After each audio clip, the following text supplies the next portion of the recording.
आज के प्रवचन जौन वीरेंद्र बाबा बोले जाता नहीं तन ध्यान से सुना।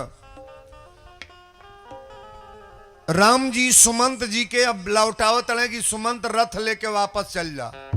कल आप लोग कथा कौन सुने हैं? केवट उद्यार तापस भेष विशेष उदासी 14 बरस राम बन बासी। भगवान के केवट ओ पार कैले बन गिना। कल कथा सुन ली आप। मांगी नावन केवट आना आ कहीं तुम्हारो मरम मैं जाना।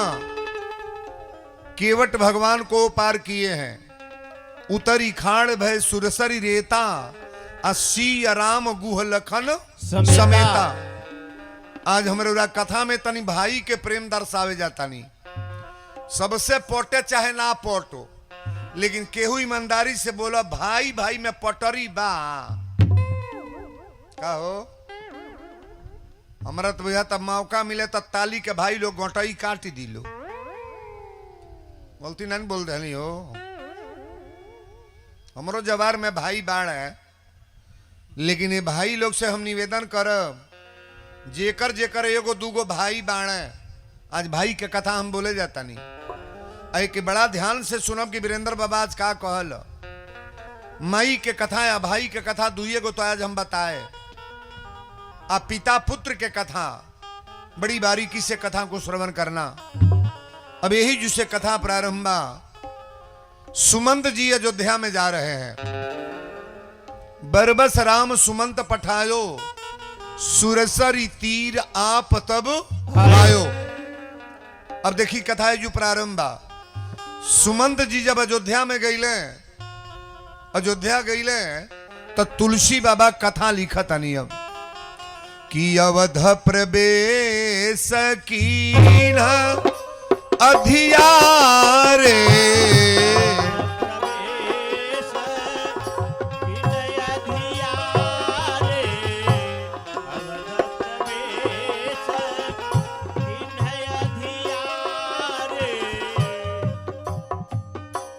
अवध प्रवेश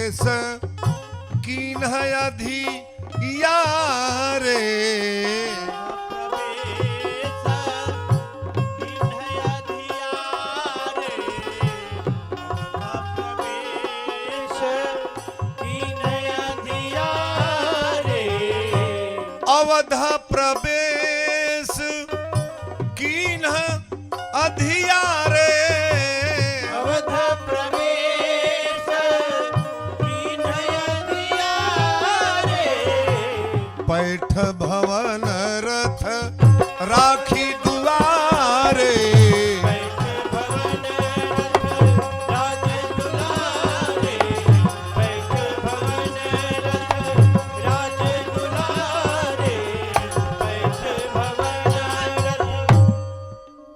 बाबू। सुमंत जी रथ लेके अयोध्या गईली। राम जी के बड़ा निवेदन कैले, लेकिन राम जी लौट के नहीं गए। जब सुमंत जी अयोध्या में गए हैं ना, अवध प्रवेश कीन है अधियारे अब पैठ भवन रथ राखी दुआरे। रथ को दरवाजे पर खड़ा किए और भवन में जब गए ना सुमंत जी, तो जिन जिन समाचार सुनी पाए अब भूप द्वार रथ देखन आए। सारे लोग रथ देखने के लिए आए। महाराज की राम जी लौट के आए हैं कि अकेले रथ लेकर आ गए, लेकिन सगरी अयोध्या के लोग जुटल। आसन शयन विभूषण हीना अपरऊ भूमि तल निपट मलीना। दशरथ जी के कपड़ा के खबर ना बा। बाबू दशरथ जी के कपड़ा के खबर ना बा, धोती के खबर ना बा, बाल के खबर ना बा। मर्ग बेर बड़ा गति होला है बाबू। जमीन पर दशरथ जी राम राम राम राम कही के रटा तड़े। जब सुमंत जी गईले तो दशरथ जी कहे कि सुमंत आ गए। लोगों ने कहा हाँ महाराज सुमंत जी आ गए हैं। ए सुमंत आ गए हैं। दशरथ जी ने कहा सुमंत को मेरे सामने बुलाओ। और जब सुमंत अले तो दशरथ कहे सुमंत एक बात बतावा, हमार राम लौट के वापस अले हैं कि ना? कहले गुरुदेव बड़ा निवेदन कली है, राम नहीं आए। कहले अच्छा तो राम ना अले तो सीता अली है कि ना? सुमंत जी कहले सीता भी नहीं आई। सुमंत जी कहले अच्छा तो राम सीता ना अले तो हमार लक्ष्मण लौट के अले है कि ना? और जब सुमंत जी कहले लक्ष्मण ना अले, दशरथ जी जमीनिया पर गिर के तड़प के रोए लगले, बाबू माई बाप के देख के जिया था, माई बाप के देख के जिया था।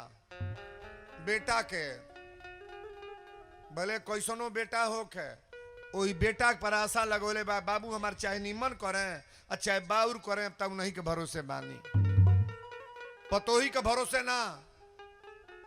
मई बीमार हो जा, अस्पताल में भर्ती हो जा और डॉक्टर कह दे कि 2 बोतल खून चाहिए, अब बेटा के खून माई के चढ़ता। डॉक्टर कहले कि तारा बेटा के खून तार चढ़ जाई, तो वो मेहरारू अपने मर्दे के खून निकलवावे दी, तुरंत कोई बुढ़िया मुँहत या मुँहे दो अपन खून निकलवाई है बर जाने ना तारी लग रहा नहीं नहीं यार चल जाए आजुए। बतावा माई निमन बाकी मेहरारू? माई माई माई कथा याद सुनने के बाद हमारी कीमत लगाना। आप दशरथ जी जमीन पर गिर के राम राम कर रहे हैं। सुमंत जी से कहले सुमंत हमार राम लौट के वापस अले कि ना? कहले सरकार नहीं आए। कहले सीता अली है कि ना? कहले ना। कहले लक्ष्मण लौट के अले है कि ना? सुमंत जी रोए लगले, कहले सरकार कोई नहीं आया है।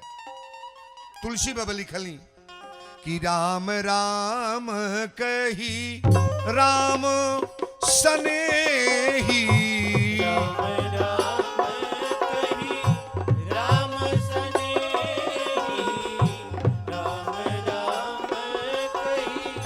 राम सनेही, राम राम कही राम सनेही,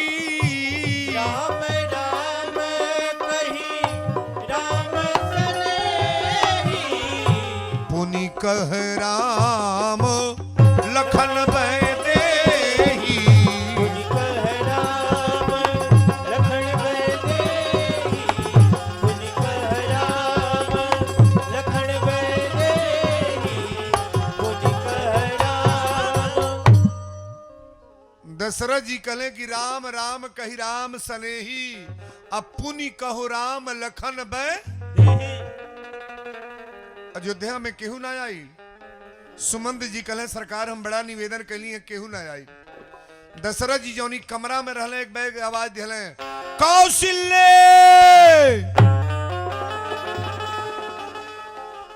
कौशल्या कली महाराज रुआ का हो गई? दशरथ जी कहले कौशल्या आज ले बात तो से कहले ना रलिया, अब हमरा आंख पर पर्दा पड़ता, हमरा सामने 2 आदमी लौका तड़े, मैं मरने जा रहा हूं लेकिन मेरे सामने 2 आदमी। कौशल्या ने कहा स्वामी कमरा में कोई नहीं है।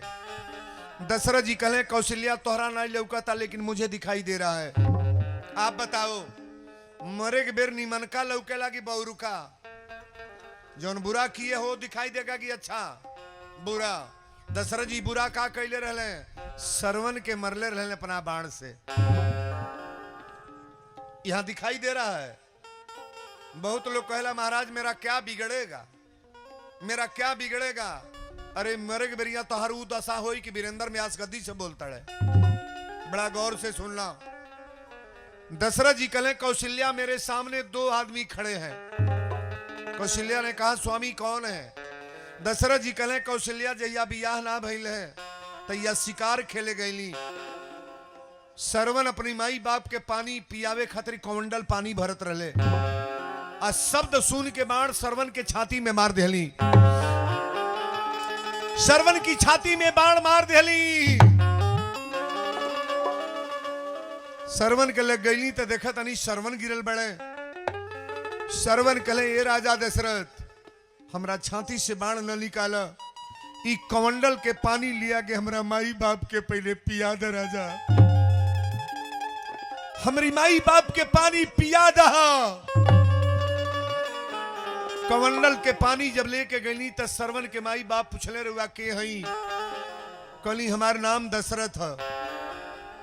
कहली कि त कहाँ आइल बड़? दशरथ कहले कि तोहरा के पानी पियावे आइल बनी।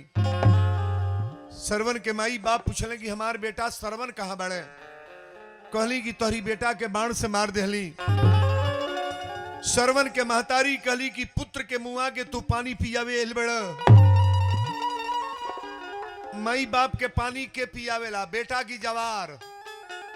माई बाप को पानी पुत्र पिलाता है, मई के पानी बेटा पियावेला। बड़ा ध्यान से सुनिएगा। दशरथ जी कहले कि रानी सरवन के माई बाप पानी ना पियले, उहे जल दिहली हाथ पर लेकर के श्राप दे दिए कि दशरथ हमरा तो एगो बेटा बाड़े सरवन जकरा वियोग में मरत तनी, तो के श्राप देता नी कि तोहरा 4 गो बेटा हुई है, मरे के बेर कहू बेटा के हाथ से पानी ना पीबा। जहिया मरे लगबा तहिया तो के पानी के देवे वाला ना रही। दशरथ जी मरे जाता है बाबू। वीरेंद्र बाबा पूरा देश छेकवले बड़े, का जानी हम मरेंगे तो मेरा बेटा मुझे पानी पिलाएगा कि नहीं। अपने दिमाग पर कभी ऐसा बात न रखना कि कोई नहीं है तो मेरा बेटा है। अरे बेटा तो माई बाप के साथ ऐसा कर रहा है। मई के या बापे के बात आवेला तो एगो बात हमरा बड़ा याद आवेला। कबो कबो हमार माई मन पर जाले। हमनी के 2 भाई रहली, अपना 2 गो अचरा के कौन होला ना, एगो कोने में हमके गठियोले रहे कि बड़कू अहिया तई देव, एक कोने में छोटकू के।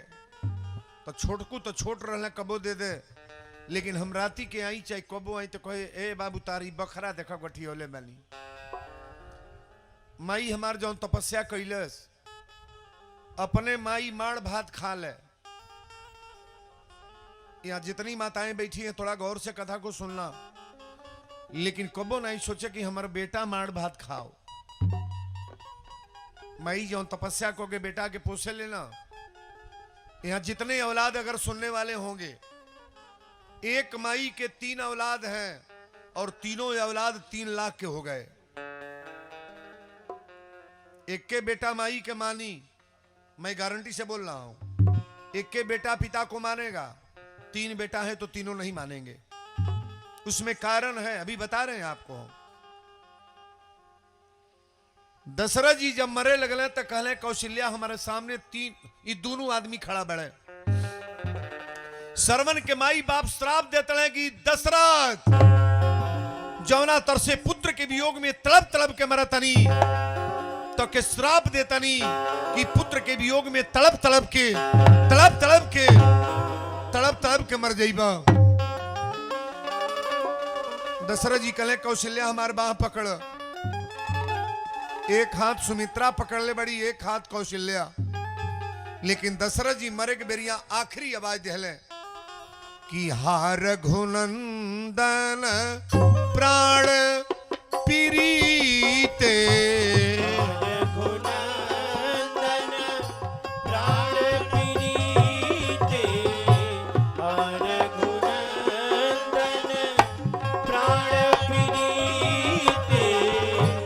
हार घुनंदन प्राण पीरीते,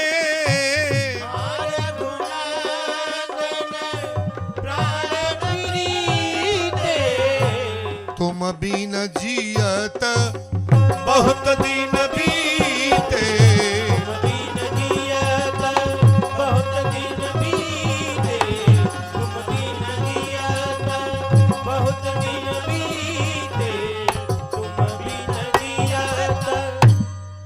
दशरथ जी आखिरी आवाज दिले कि हाँ रघुनंदन प्राण पीरीते, आ तुम बिन जियत बहुत दिन बीते।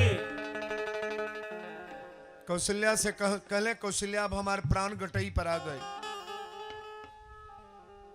मरे के बेरिया कुछ दे दिहला तो माई बाप के अच्छा लागी। जौन पहले दिहल बा उहे चाही।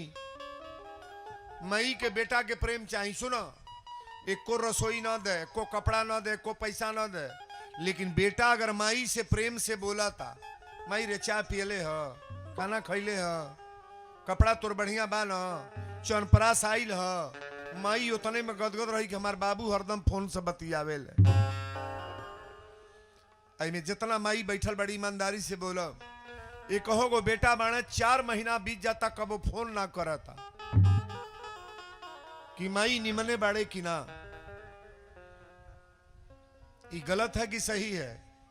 नहीं बोलोगे? यहाँ जितनी माताएं बैठी हैं थोड़ा कथा को ध्यान से सुनना। दशरथ जी कले मरे जाता नहीं है, लेकिन केकई से कही दी है कि मर गईला के बाद हमार देह न छुई है। राम राम कही राम कही, राम राम कही राम, तन पर हरि रघुबीर बिरह राउ गए सुर। मर गईले ये बाबू, मर गईले।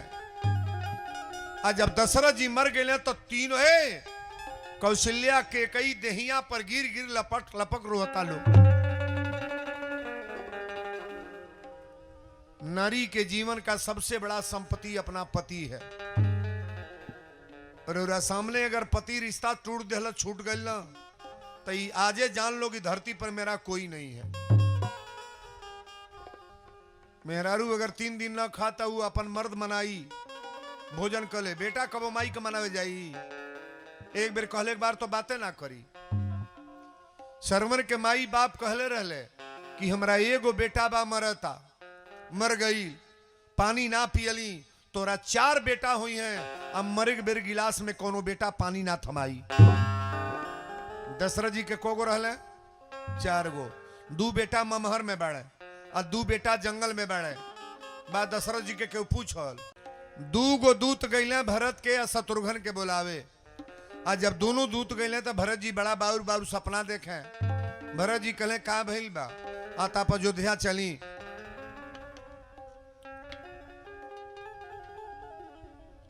आप अयोध्या चलिए। भरत जी कहले का भइल? तो गुरु वशिष्ठ जी बोलोली आप चलिए। भरत शत्रुघ्न के लेके चलने तक के कई आरती उतारे जाता ताका है। तुलसी बाबा लिखली कि साँझ आरती मुदित उठिधाई, द्वार ही भेटी भवन ले आई। पति के लाश घी तेल में बोरल बा, पति के लाश घी तेल में बोरल बा। आरती बेटा के उतारे जाताड़ी। केकर आरती उतारे जाताड़ी? भरत के आरती। यहां जितनी बात माताएं बहनियां गौर करिएगा, राउर सबसे ज्यादा प्रेमी आपन बेटा बा की पति? सही बोलिएगा। बेटा को मानती हैं कि पति को? बोलना पड़ेगा। बेटा पर ना कर कब्बो धधैया ना अंगुरी ना उठा दी है। बेटा पर जे जे ददाइल मेटा गई। अगर अह तो अपने मर्दे पर, मर्दे के चलते जौन मन करे साड़ी पहन लो, मर्दे के चलते जौन मन करे गहना बनवा लो, मर्दे के चलते जौन मन करे जहां घूम लो, मर्दे के चलते चल के मायरवा सोहनपुर में खूब चाउमीन बर्गर आइसक्रीम काटन कचा कच बा। कोनो डर? पति साथ में है तब। अगर पति है तो सब संपत्ति है, अगर पति नहीं है तो आप 0 मान लो कि मेरे साथ कोई नहीं है। अगवो तकवो अनहार लौकी, पीछो अनहार लौकी। दशरथ जी मर गई। भरत के आरती उतारे जाताड़ी के कई गौर से सुनिएगा। साँझ आरती मुदित उठिधाई, द्वार ही भेटी भवन ले आई। सुतही सकोच देखी मन मारे, अब पूछत नैहर कुशल हमारे। के कई कली भरती बतावा हमरा नैहर के समाचार कैसन बा। अब बतावा मर्द मरल बा, नैहर के समाचार। औरतन के सबसे ज्यादा प्रेम कहां से है? नैहर। 12 बजे राती के कोनो संगतिया ले आई ना, आ कोई दिन तन चाय बनाइबू, 2 रोटी सेक दा, यार आइल बाड़े। कैसनो मेहरारू बा राती के नहीं है उठी, लेकर लहबरवा चली ले हमारी मान का बना वाला बा, हम ला खियाई। अब 12 बजे रात के एक बेर बोल दा सुन तड़ू अत का अत तोरे नैहर का फलानावा आइल बा पेटीकोटवे पहिरले कूद जाई पूड़ी बना दी खइबे दूध धइल बनी पियबे पकौड़ी बना दी खाली नैहर पर बहाव है जी जैसे आपका नैहर का भाव है ना वैसे भाव अपने पति का भी भाव रखो आप कथा सुनिए इतनी पहर भरत जी अला तक के कई से कहले माता श्री अयोध्या सुना लगा था अयोध्या में कारण क्या है कि कोई दिखाई नहीं दे रहा है हमारे पिता श्री चक्रवर्ती नरेश दशरथ जी कहाँ है माता सीता कहाँ है भैया राम कहाँ है कोई दिखाई नहीं दे रहा है के कई कली भरत बड़ा बड़ा बढ़िया बुद्धि मंथरा दिहलस न तकार बिगड़ गल रही तात बात में सकल समारी अब भई मंथरा सहाय हमारी उत मंथरा ऐसा की बुद्धि दिला से कुछ कार बन गए भरत जी कहले कौन कार बगर बनल बा कली बनल यह बा कि तू अयोध्या के राजा बन गईल अयोध्या के राजा कहले बिगड़ल का बा त कहली बिगड़ल यह बा कि तोहर पिताजी मर गल बड़े अब पिताजी के मृत्यु सुन के भरत जी जमीन पर गिर गए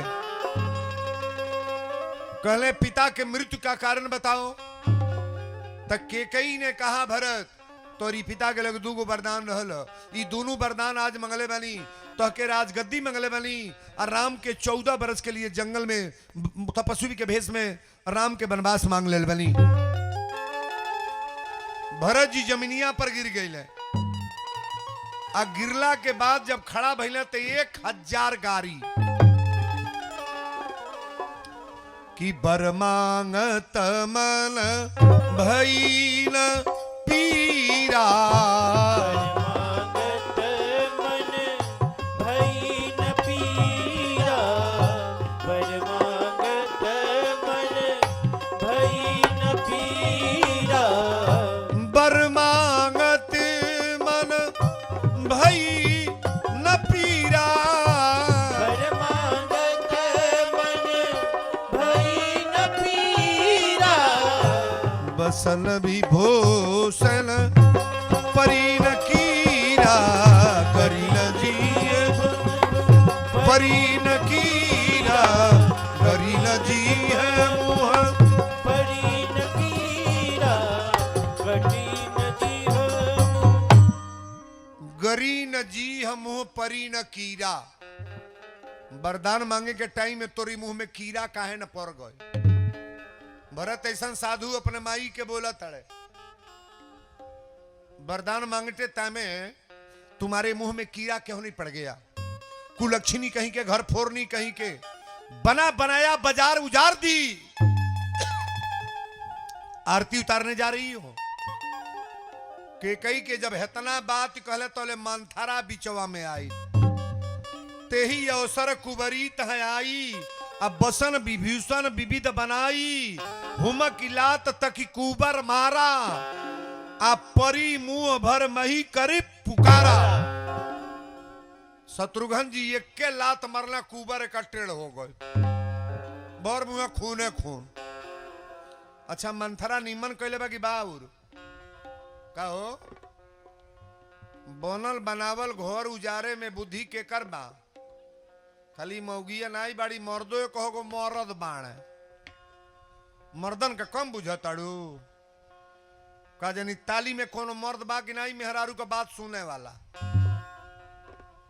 झगड़ा भइला 2 दिन में आवता जाकर ठोक दिहलस अब वो मेहरारू खातिर मर्द कूदता 3 पोरसा वो मर्द हो कहो मेहरारू में झगड़ा भइल बा ठीक बा लेकिन मेहरारू से मर्द लड़े के मर्द मानल जाई एक गांव पर मर्द मानक ना नहीं खे बुझते बाड़ी इनाऊ के देवर यही तर लड़त हो औरतन में अगर गाली गलौजा हो रहा है तो उसमें बोलो ना मेहरारू दुगारियू दे दुगारियू फिर शांति हो जाई है सो और में मर्द जाके होके तू के गरियब या फुहर पातर बोलब कई गो मर्द मेहरारू को परतमेचा छोड़ देले होला कि ना होला दूसरे के मेहरारू को मारे के तोहरा अख्तियार बा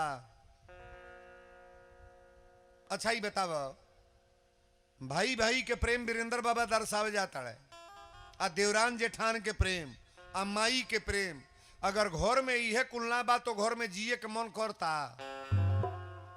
गांव में बहुत ऐसा घर बा जौने घर में बनल रसोई खाए के मन ना करता। बिल्डिंग तो चमकता, बिल्डिंग बा, लेकिन ओकरी घर में वो होता कि हे भगवान हे दुर्गा माई। बूझे वाला भीतरे बूझ ले का हो, कोठा दिखा के को घरी जियल जाई। विचार बदलो, भाव बचलो, अपने चरित्र को बदलने का प्रयास करो। आप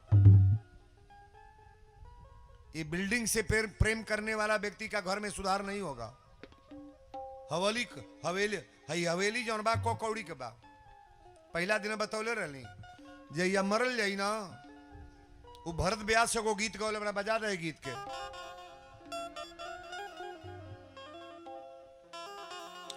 आरी जियते न बात पूछे, जियते न बात पूछे, कौनो रे परानी, अमुअते दियात बा पिपरवो के पानी। अमुअते दियात बा पिपरवो के पानी, अमुअते दियात बा पिपरवो के पानी। जियते न बात पूछे,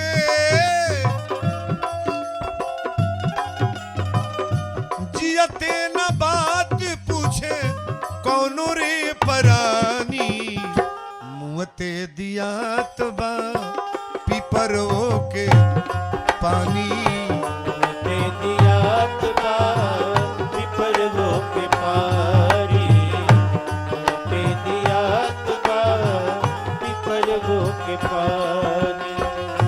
पाकिट में दाम तबले 100 गो संघाती, कुल परिवार ही तो मित बेटा नाती। कुल परिवार हित मित बेटा नाती, कुल परिवार हित मित बेटा नाती। पाकिट में दाम तबले 100 गो संघाती हो, 100 गो संघाती, कुल परिवार हित मित बेटा नाती। कुल परिवार हित मित बेटा नाती, कुल परिवार हित मित बेटा नाती। मेहरी मर्द के जाने,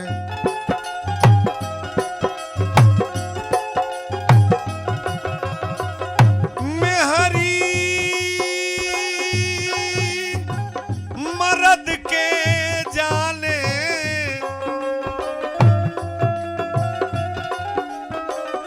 मेहरी मर्द के जाने, जबले बा जवानी, मुँहते दियात बा पिपरवो के पानी। मुँहते दियात बा पिपरवो के पानी, मुँहते दियात बा पिपरवो के पानी। जियते न बात पूछे, जियते न बात पूछे, कौनो रे परानी, मुँहते दियात बा पिपरवो के पानी। मुँहते दियात बा पिपरवो के पानी, मुँहते दियात बा पिपरवो के पानी। शब्द अगर लगल होखे तो बतिया निमन बोलने हैं कि बाबू। मेहरी मर्द के बूझे जबले बात जवानी, जबले मास्टर रहले हैं, डॉक्टर रहले, इंजीनियर रहले हैं, तहिया ले उनका रुपया रहल, तहिया पतोहियो धोती फीचत रहली, बुढ़ऊ का पीठ हिमल दी, ए पापा होई खा ली, अचार दे, नींबू का अचार दी, भड़ुआ मरचा ले, चटनी पीस दी, सलाद काट दी, दहिया ले रुपया कमैले हो। अब पेंशन उठता वो जाके बेटे पतो ही निकाल लेता। बा बुढ़वा के पूछा था केहू चाहे कोयलरी रहलो का चाहे मास्टर रहलो का चाहे जौने पौधे का कौन दशा होता वही तरह ही तरह मुंह को का बैठल बड़े जियते न बात पूछे कौनो रे परानी आ मुँहते दिया ता पिपरो के पानी रो रे यहाँ घंटा बना लगे ना तत्का गगरी बना जाई और वही में एगो छेदा हो जाला एक बल्टी पानी डाल दी हम आई रे ठोपे ठोपे बिहने ले पिए फिर बिहने सवेरे भर दे यह ना होता हो